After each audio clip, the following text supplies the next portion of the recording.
मुझे पता नहीं, मैं तो कैंसर का डॉक्टर हूं। आप कैंसर के बारे में पूछोगे तो तुरंत उत्तर दूंगा। अर्थनीति का डॉक्टर मैं नहीं हूं। जनसंख्या नियंत्रण कानून को लेकर लगातार जो बातें कही जा रही थी, उसका आप समर्थन किस तरह कर रहे हैं? जनसंख्या नियंत्रण का कानून बनाकर जनसंख्या असंतुलन नहीं रोका तो 450 वर्षों के बाद जो राम मंदिर बन रहा है वह भी 50 साल के बाद खतरे में पड़ जाएगा। योगी सरकार बुलडोजर को शांति का प्रतीक बता रहा है और राम मंदिर का निर्माण हो चला, उनको 10 में कितना देना चाहिए?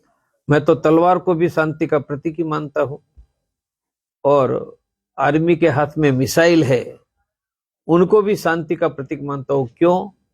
यदि आर्मी के हाथ में तलवार, बंदूक और मिसाइल है तभी युद्ध रुकेगा, इसलिए वह शांति का प्रतीक। आजकल रंगों की राजनीति हो रही है। भगवा को एक अलग धर्म से माना जाता है और हरे रंग को एक अलग धर्म से। रंगों की राजनीति नहीं है। मेरे भाई, हरा रंग भी हमारा है, सभी सप्तरंग हमारे हैं, वह भगवान सूर्य के ही है, इसलिए सभी रंग हमारे ही हैं, उन पर दूसरा किसी का अधिकार नहीं। आजकल देखा जा रहा है कि जितने भी राजनीतिक दल के नेता हैं, जहां पहले वो मस्जिदों में या मुसलमानों के यहाँ जाते थे, अब इन दिनों मंदिरों का चक्कर ज्यादा लगा रहे हैं। क्योंकि राजनीति का हिंदूकरण राम मंदिर आंदोलन के बाद हो गया है। यह हमारा आधा विजय है। पूर्ण विजय कब तक माना जाए? जब करोड़ों हिंदुओं को शिक्षा, स्वास्थ्य, रोजगार और किसानों को फसल के दाम मिलेंगे तब पूरा विजय, तब तक आधा विजय।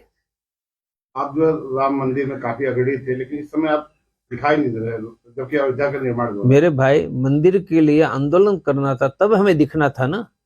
अब कौन सी लड़ाई लड़नी है? तो प्रवीण तोगड़िया तो हिंदुओं के लिए संघर्ष करने वाला था। अब मंदिर बन रहा है तो किसकी जरूरत? इंजीनियर की। मैं इंजीनियर हूं क्या? तो अयोध्या में इंजीनियर दिखाई देंगे। प्रवीण तोगड़िया की जरूरत थी तब वह खड़ा था, मंदिर बन गया। यूपी में योगी सरकार को 10 में से कितने मिलेगा? मैं भविष्यवेता एस्ट्रोलॉजर भी नहीं हूँ, स्टैटिस्टिक्स का विद्यार्थी नहीं हूँ, इसलिए नंबर देना है तो कोई स्टैटिस्टिक्स के स्टूडेंट के पास चले जाओ। आप कैंसर का प्रश्न पूछोगे तो मैं समझा दूंगा। बीबीसी ने गुजरात दंगों पे एक डॉक्यूमेंट्री जारी की है। मेरे भाई, ऐसा है, बीबीसी को डॉक्यूमेंट्री बनाने का अधिकार है।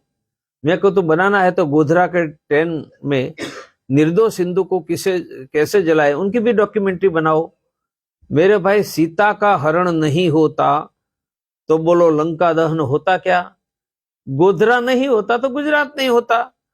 इसलिए कोई लंका दहन की चर्चा करे और सीता हरण को भूल जाए, यह तो ठीक नहीं है। जिस तरह से इस समय हिंदू का लेकर हिंदुत्व की बात चल रही है, क्या लगता है आने वाले समय में भारत विश्व हिंदू गुरु बनेगा?